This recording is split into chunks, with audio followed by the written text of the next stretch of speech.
while thanking both speakers for exceptional time discipline, but I reprove them for not having a sufficiently high level of interpersonal conflict. And so I would like to begin by asking Jason about something very specific that Charlie said, that there was basically a 5-to-1 limit, that the EROI falls below that rate of return, then profitability is likely to disappear. Of companies getting the oil. Of companies getting the oil. What happens then? I mean, what's your view of that that analysis and that particular implication? I don't need this, but they say the recordings guys do. Wait a minute, I got another one of those things in my pocket. It doesn't stay up by my mouth. Good. So, I'm not familiar with this concept. Yeah, I don't have a view on the energy return on investment. What I can tell you are a few things that I would respond to. And, you know, the first is that, gosh, where do I begin? You know, the economy isn't just about what's in your wallet or this sort of thing. You know, going back to Rousseau, who is looked at as one of the first philosophers in which economics is drawn, it was always about stuff.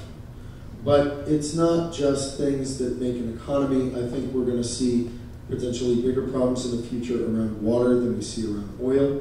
I'm concerned about all sorts of things, but it's, you know, it's not just about the goods that are produced in an economy. It is about the scarcity of resources at the end of the day, and I find it very hard to think it's not about goods, and whether you believe economics is a discipline or not, you know, the truth is that it's a framework for helping people think about how goods are exchanged. It's a way to think about how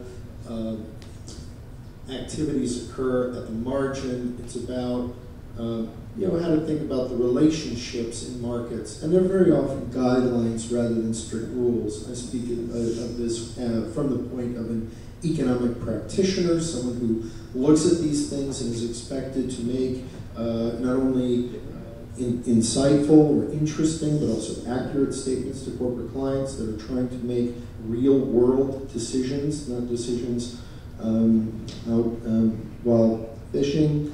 But you know, I would say that this is how I view the world, and that it's just a framework.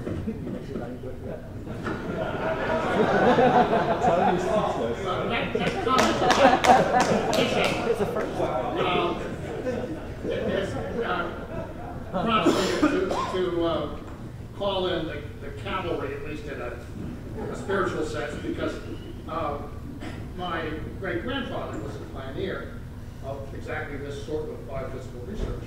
And he was using the insights of thermodynamics in the late 19th century, the man who developed the thermal calorimeter and the measurement of the energy content of food. His name was Bloomberg over in Atwater. So you have 2 against 1 on that issue. Since I have also the pedagogical value of fishing. Oh, that. I mean, don't get me wrong. I enjoy fishing too, but you know, and I think, look, analogies are great for any kind of framework, and whether it's you're talking about fishing or you're talking about marginal cost curves or supply and demand, it's, you know, it's really, you know, it's to help you think about a framework. And at the end of the day, it's funny because even though Charlie would argue very harshly against economics, it is about, well, how does the substitution of things work? How does the efficiency work? How does the margin, what are things like at the margin? And these are really things that economics as a discipline are designed to help you think about. So it's very interesting. While sticking to any of the regimented rules and saying this is always how it is, there's always a substitute, we definitely will find the technology. It's very likely we could not. But I haven't had a word.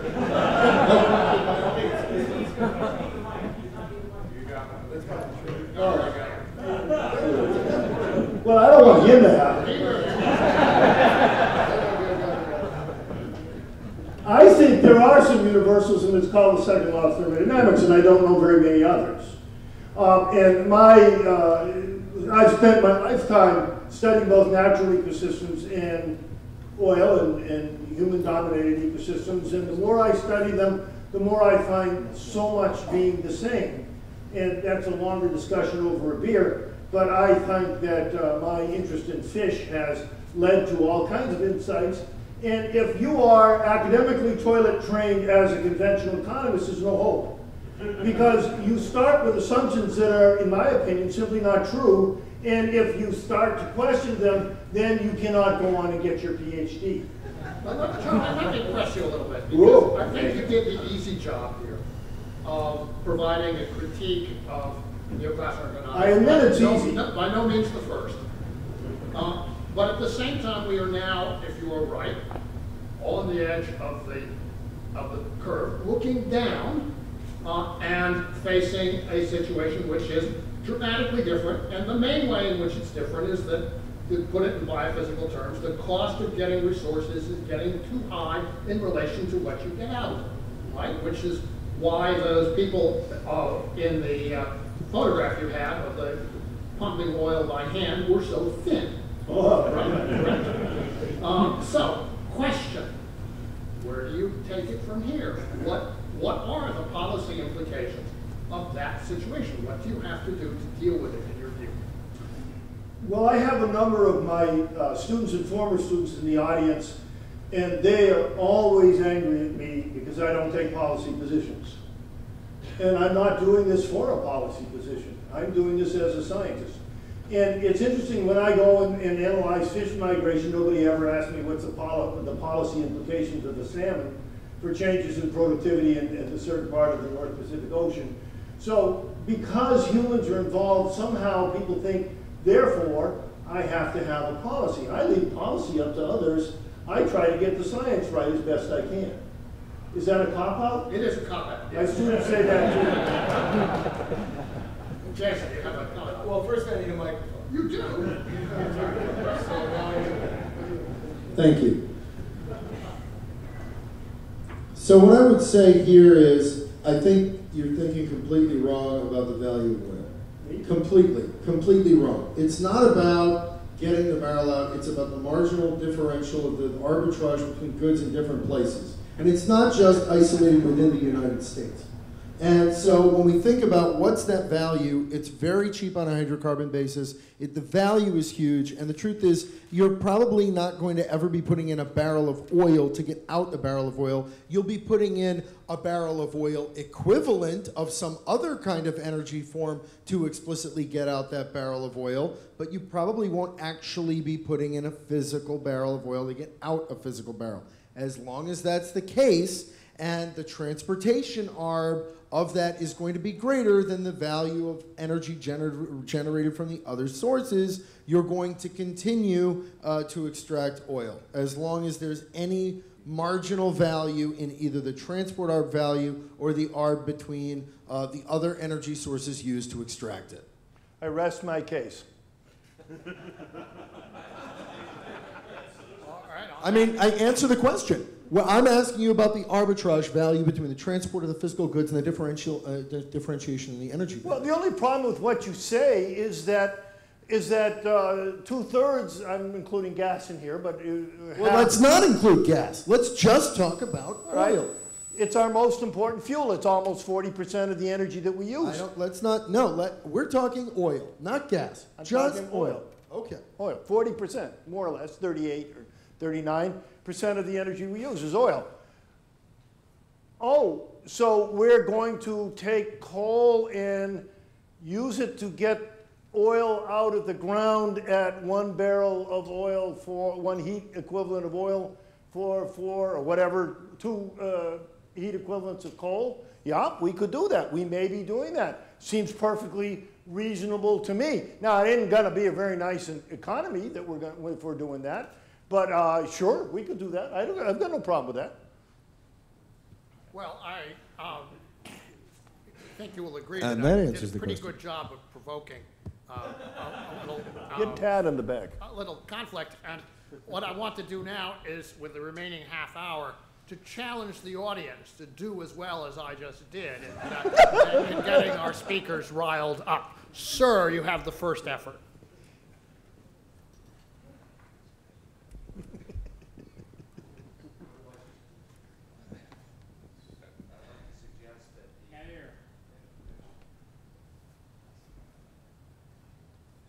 Where's the other one?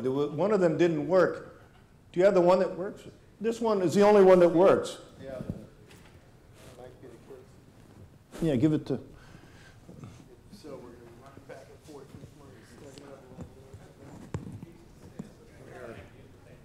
We are seeing the consequence of a declining energy source, namely the would, power. is this working? Okay. I would like to suggest that the largest failure of classical economics in the last century, Classical or neoclassical?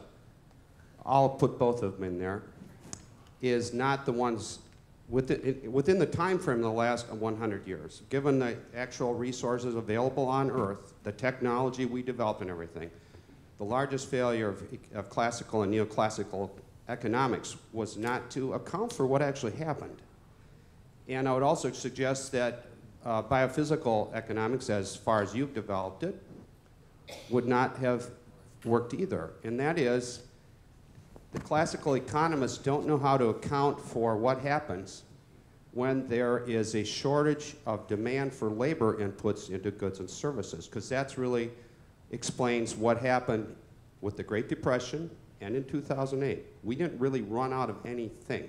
What we had a shortage of was demand for labor inputs into goods and services. And that threw the economy into a tailspin. $150 oil had nothing to do with 2008? I'd love to say something. Thank you. You know, on top of that, I would say clearly.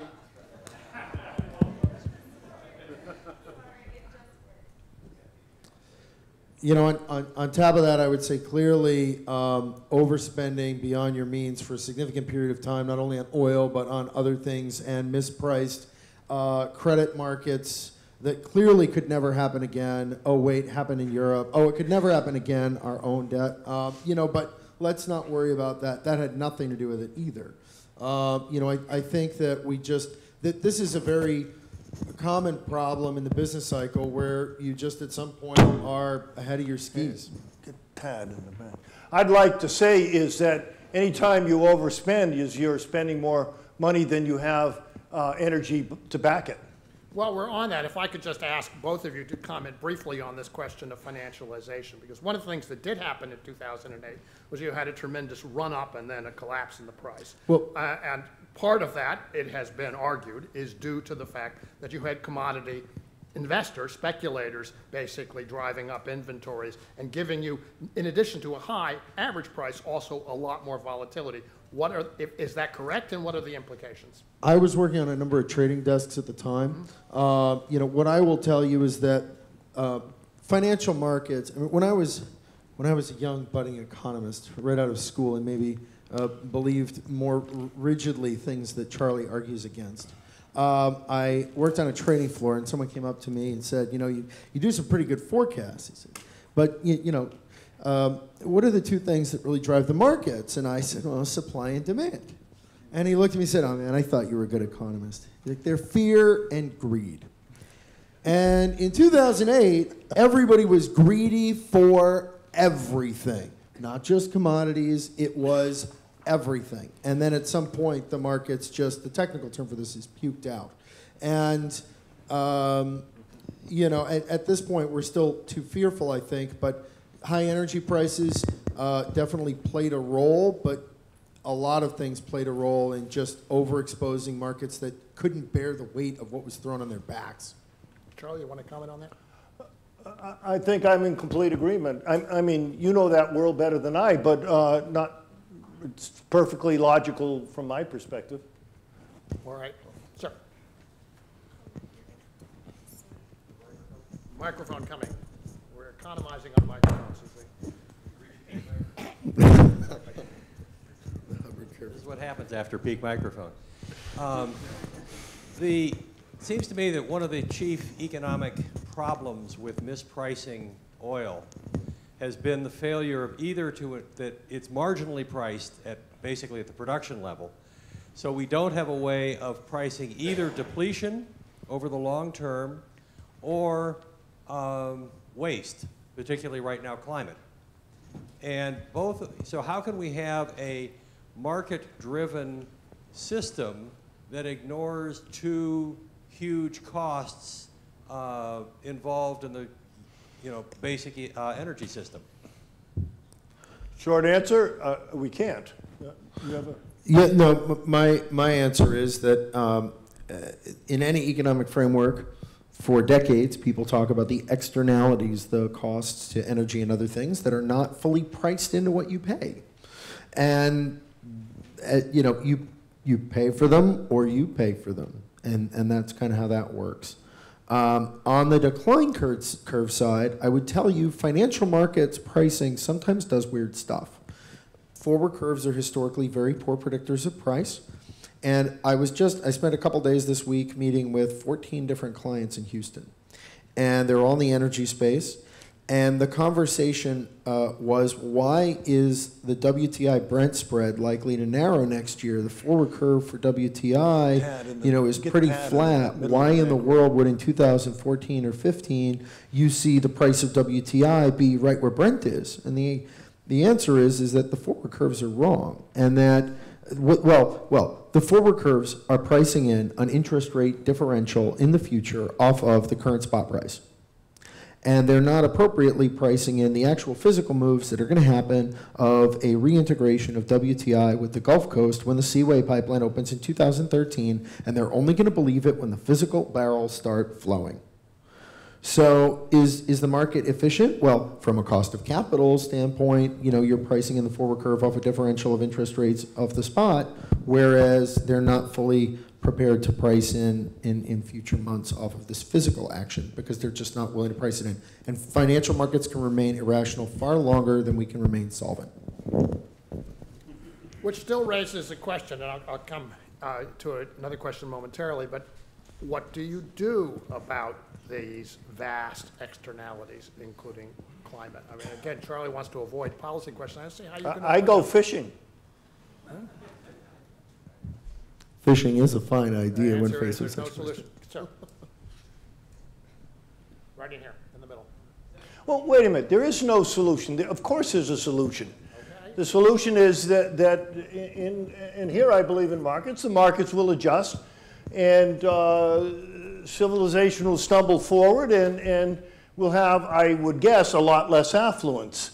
And how are we going, if the pie is no longer growing, we have 45 of 50 states are broke. The federal government is in a sense broke, well, clearly broke. My university is broke, your university is broke, pension plans are broke. And how come all of this happened? I've got some additional slides in there, and it shows the growth of the U.S. economy since the Great Depression, and it goes down every decade like that. It's a stair step. And you plot the growth of oil over the same time period, and it's the same graph.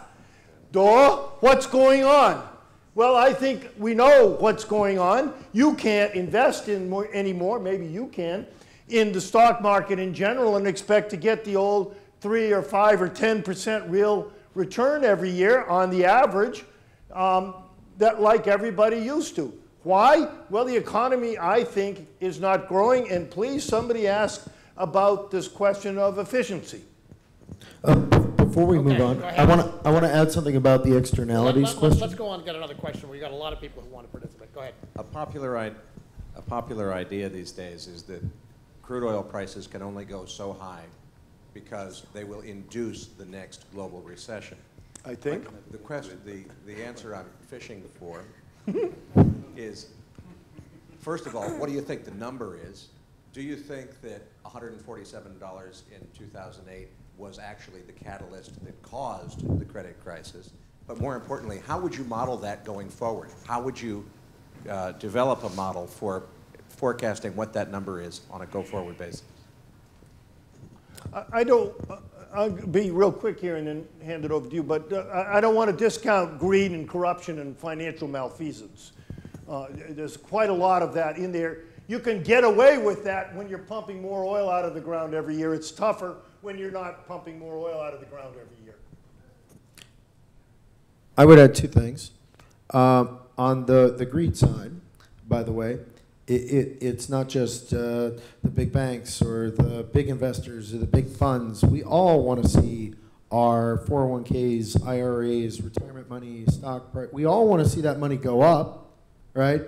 I mean, some of the who are the biggest buyers? Y'all might not know who some of the biggest buyers of the ABS MBS debt were.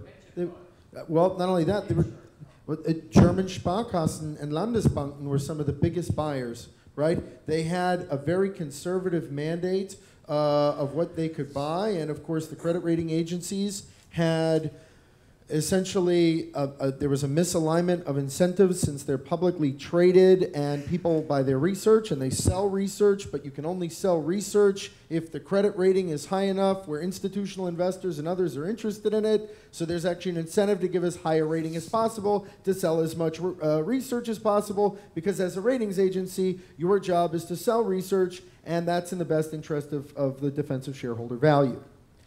As far as was it the high price of oil that caused the last crash? I will tell you that in August of 2007, a year before you had those oil prices, the writing was on the wall.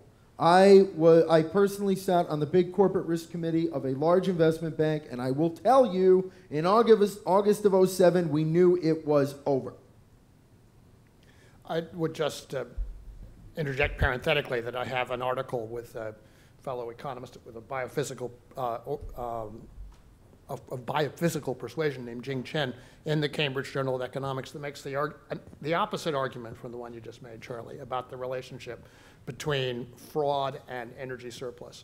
Our argument is that enforcement is more rigorous when you have a substantial surplus. When you run close to the margin, then the pressure is on to relax surveillance and to allow entities to cook the books to give the impression that they're earning the rates of return that they were previously earning.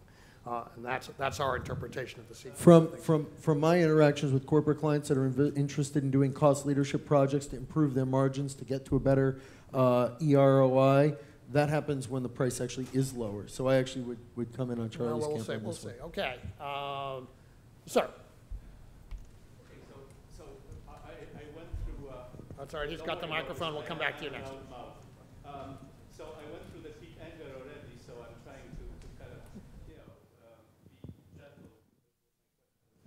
Think of this, and this was described in a book by Philip Mirowski, More Heat Than Light, which is a book about neoclassical or modern economics. And in fact, in that book, he lays a very clear case for the economists. In fact, the early ones were all engineers, civil engineers and mechanical engineers, because they were the ones who actually could understand the math but did not understand the physics. Economics, as its very foundations, appropriated the Lagrangian formalism of reversible mechanics with no friction. Okay? That's what economics is. The next century was spent trying to fight that fact behind lots of books on economics. And so the whole construct in which the value is potential energy and the money flow is the kinetic energy, and both are conserved in effect in various aspects of economics theories, in fact, the whole construct is wrong, period. So whatever follows from that construct is wrong, period. So we are squabbling about something that actually should not exist. So when we are exchanging those views, we are kind of saying, oh, the earth is flat, and I think I can have 4 angels on tip of my pin. And no, it's 5 angels. No, it's 6. And and instead of saying, now, let's do away with this crap, and let's do something different, which is actually what was the subject, I think, a little bit of the previous session, where we are trying to essentially distill real life and put it back into economics. And that's, I think, what Charlie is doing. So all this fancy terminology about marginal this and that, that's all very nice. But it does not hold in a world in which everything else is changing. And in fact, that's what we're seeing. And our econometric models are actually pretty bad at describing anything, no matter what the other gentleman is saying here. Thank you. Sir. I'll just add an endorsement of Borowski's book. It has one of the nicest passages in it describes the correspondence between some of the early classical economists and the physicists of the day, revealing that they really didn't understand what we're talking about. Sir, sorry, and then I'll come to you.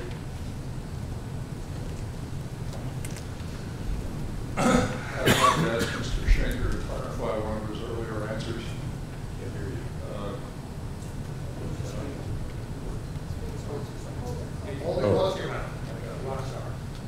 Should I repeat that? Yes. I would like to ask Mr. Schenker to clarify one of his earlier answers.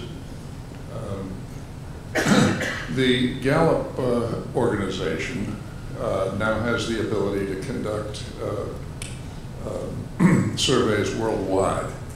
And they recently did so, and they found the following facts. The population is essentially 7 billion people. Essentially 5 billion of them are of working age. Essentially 3 billion of them say they would like a minimal job that occupies them for 32 or more hours a week and sends them home with a paycheck on Friday evening. Unfortunately, there are only 1.2 billion such jobs in the world. Now, are you telling me that that 1.8 billion shortfall in jobs is merely a dip in the business cycle and that we can expect it to be rectified in the near future? So I'm not sure. I have a feeling that I have a feeling that in this most recent business cycle, 1.8 billion jobs were not lost. So what I would say here is there have been increases, say, domestically in, or huge declines in the labor force participation rate, especially for young people, with the risks in all of the major OECD economies to their entitlement systems. There is a risk that older workers will stay longer, so that if these numbers are accurate, and I haven't seen this report, there's actually going to become an exacerbated problem of youth, not only unemployment or underemployment, but even youth ability to access labor markets in the US and elsewhere. You're going to have further wage compression in the US and other OECD countries. And if these numbers are right, you know, idle hands are the work of the devil, and I think you run a real risk then of other sort of social problems. But with that many people in those young age groups, it definitely bodes for higher energy consumption, especially in emerging markets. You know, if you look at penetration of autos, even if people say they want a job or they get a paycheck on Friday, the numbers of those jobs are still going to go up in a significant fashion, even if not everyone who wants look, you know, I'd love a high-paying job that paid great wage. It was 32 hours a week, and I didn't have to work hard, and I could just call it a day on Friday. But if that's what people are saying they all want, I mean, I'm not surprised that would be the answer, but I don't know if people really know what it's going to take to have a very successful career in the future. I don't know how the Gallup poll phrased the questions. I would need more information to make an assessment on these numbers. Charlie. The study in general. I'd just like to introduce people to Jack Alper. We stand up, Jack, because Jack says if you don't worry about population, you're not going to solve any other problem. So you don't have to say anything, Jack. If you want to say something? So, I mean, I think that the population issue, you know, the PMAT equation, pollution is equal to number of people times per capita affluence times technology. In this country, we cannot talk about population and we cannot talk about affluence. So we're only left in talking about how to fix our pollution problems and so forth with technology, which actually goes both ways. So we cannot have a national discussion on this. We don't have discussions on this in our university. In most of our universities, we teach our young people fairy tales. So what hope is there until we deal with all those situations? Sir.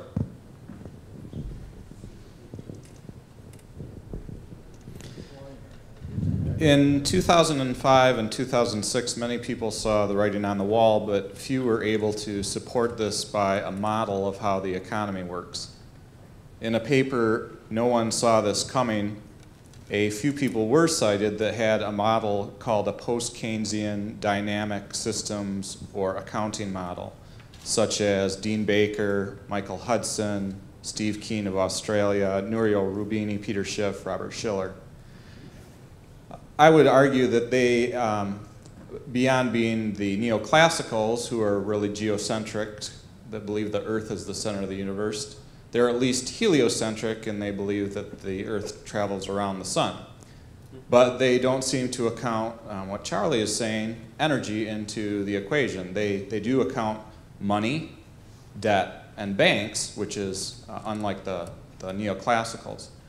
I'm wondering, what really is the most accurate economic modeling we can get to, and how are we going to get to that, and how are we going to integrate energy into post-Keynesian economics? I'd like to make a comment and introduce my colleague, Jamie, because I was riding, the last time I saw him, I was riding in a taxi with him to the airport in Washington, D.C., and we'd been at an economics conference together, and I said to him, well, Jamie, does that mean you are a neo-Keynesian? And he looked at me very, very confused. And he spent a little time, and he says, what do you mean neo? Remember that? Yeah, I do remember that. So I thought he should take this question.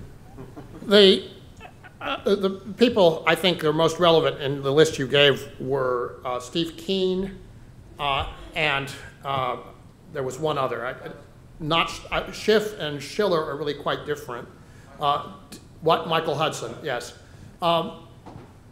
The group that you're talking about are basically working in the tradition of the British economist Wynne Godley, whose insistence was on economic models that were stock flow consistent, that is to say, which paid attention to the accounting consistencies that should be respected. This is a step in the right direction. It enables you to see when things are going way out of line with historical patterns and to examine those situations for stresses. It does not get you to an integration of the geophysical underlying realities into the economic framework. And that is a definite challenge facing the post-Keynesian tradition. One of the very interesting things that's going on is that institutionally, post-Keynesians and biophysical economists are coming together under the rubric of the Association for Evolutionary Economics, which was the old institutionalist organization, of which, as it happens, this year I am the president. So I assure you that all future intellectual progress will come out of this particular confluence of forces, so you can have at least some grounds for a minor amount of optimism.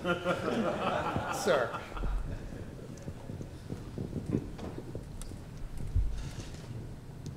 So let's get back to financialization. Do you think there's excess speculation that's driving volatility?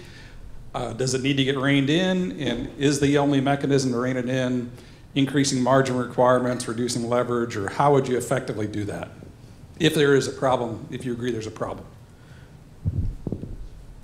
So there is significant volatility in a number of commodity markets.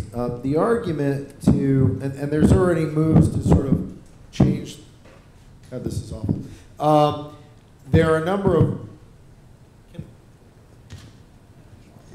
Can I need some other kind of money?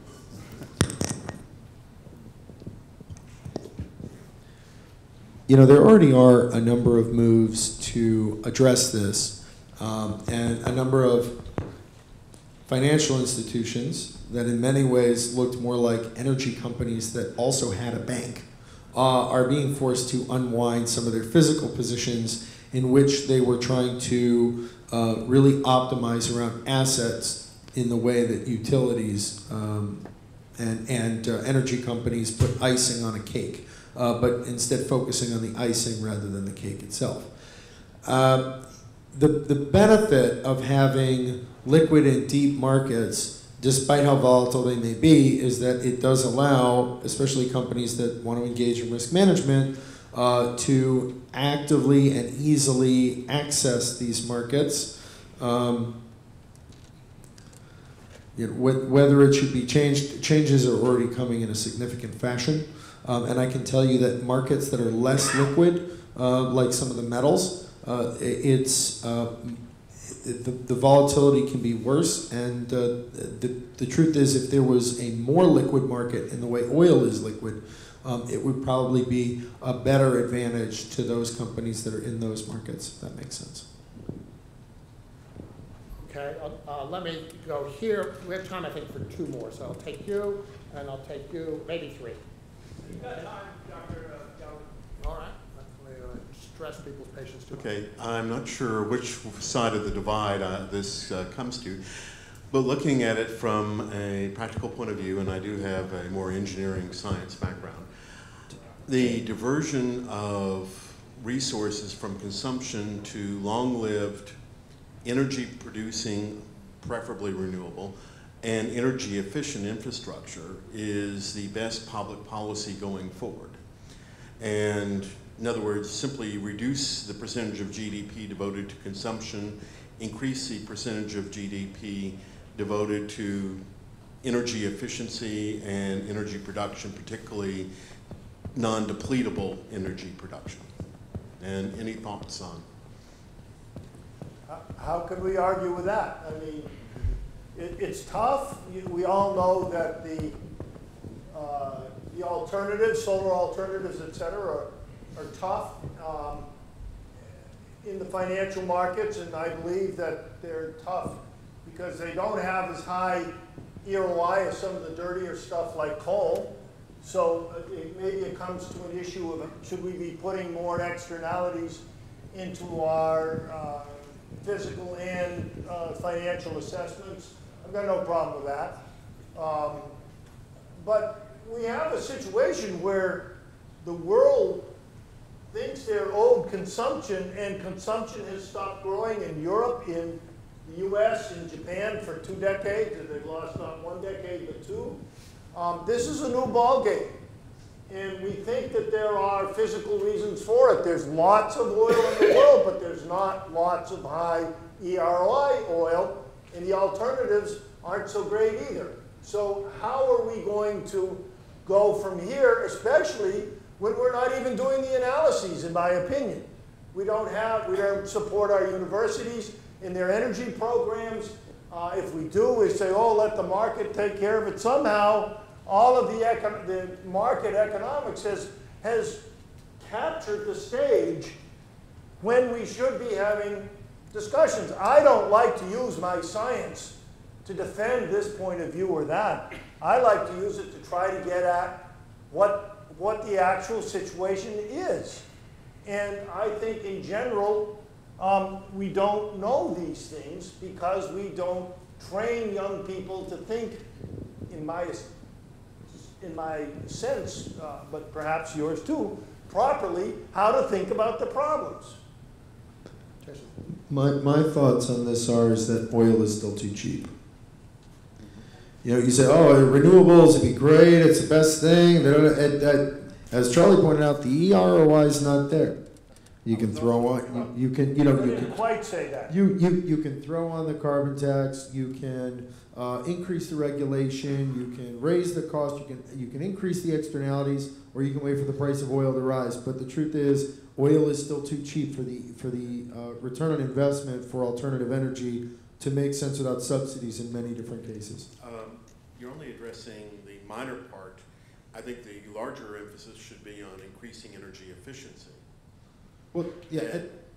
So at the end of the day, there's 2 ways to lose weight: diet and exercise. And right now, we are addicted to oil, and we have been living high on the hog.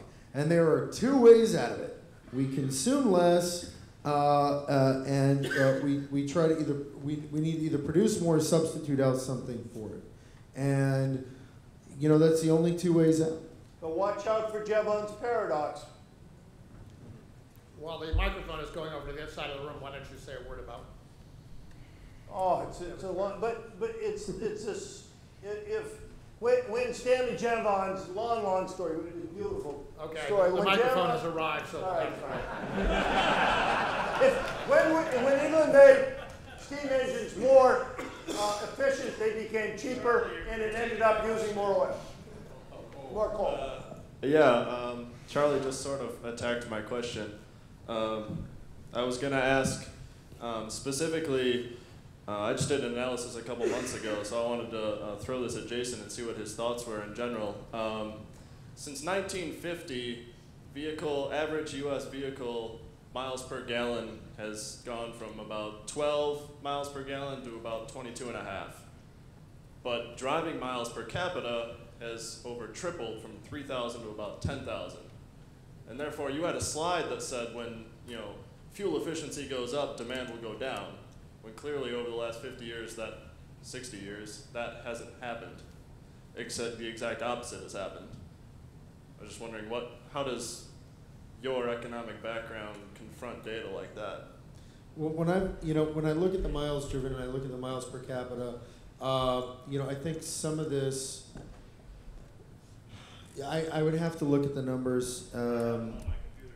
Right, yeah, on your computer. I do a lot of work in the auto sector, and so I would have to look at some of the auto models I've done in the past. What I would say is even though the miles per gallon number's gone up significantly, there were also time periods when that number went the other way. You might recall at the turn of the last decade where you had SUVs wildly outpacing cars because of the profitability. You might remember there was this entire swath of time when the logic, the way it was marketed to the American public was big car like big house, better than small house. So big car, huge SUV, right? What were the biggest costs? Steel, not much, marginal cost increase over a car. Labor and pensions, right? So that was the biggest cost. The marketing cost, some of the other parts, the difference in the cost between a car and an SUV was so marginal that, of course, it was in the best interest of the companies to sell the big SUV, which cost only a little more to make, but was wildly profitable. So that also, creates kind of a kink. It's not just one straight line to more fuel efficiency. There's actually that period of time when it kind of kinked out. The vehicle cost per mile on an inflation-adjusted basis in 1999 is the lowest in U.S. history. It made total economic sense in 1999 to buy that SUV. So I remember when it was less than $1 a gallon. It was awesome. So I'd like to ask the panel a question about the relative effects of all this on different countries. And you showed a slide, Jason, that showed how the United States has become less oil intensive as an economy, or we get more dollars per barrel or fewer barrels per dollar. But we're still, the gap between us and most other industrialized countries is still high. So are we more oil vulnerable when prices go up? Yep. Will we be less competitive? Yeah, so the answer there is yes. What I often tell people when we talk about Europe is I say that the euro is the Eurozone's ugly baby. And they're forced to love it because they're stuck with it and they don't have a choice, right? And it's theirs. When I talk about uglier babies, I think of the dollar and I think of our energy fuel efficiency vis-a-vis Germany, France, England, a big chunk of the OECD. And yes, we are significantly exposed, and more so than a lot of other industrialized nations, because we do have such high per capita consumption and such absolute consumption. I'd like to add just a couple of comments. First of all, the U.S. imports 1/3 of its energy. Europe imports 2/3 of its energy. So and then you go to Japan, and so I think these issues will be important. I want to say something about this. Is the only place I had some problem with your presentation, because you say we're getting more efficient, and everybody thinks we're getting more efficient, but I'm not sure. Because we've been changing the market basket. We didn't until 1984, and then we started changing the market basket by which we compute inflation, and often in ways that seem to be, let's say, put the books in favor of governments who don't want to have 4% inflation, but in fact want to have 3% inflation, which is okay. This is laid out very nicely in something called shadow statistics. If inflation has been 4% a year, as shadow statistics say, versus 3% a year, there has been zero improvement in the efficiency of turning energy into wealth in the United States economy. I don't know the answer to that question. I'd love to jump in on this because I also think one of the big reasons we get a bigger bang for our buck on the energy side is because we have transitioned significantly from a manufacturing economy to a service-based economy, and the manufacturing, a lot of it went elsewhere. So when I think about global efficiency, you look at global per capita demand, and that's been relatively flat.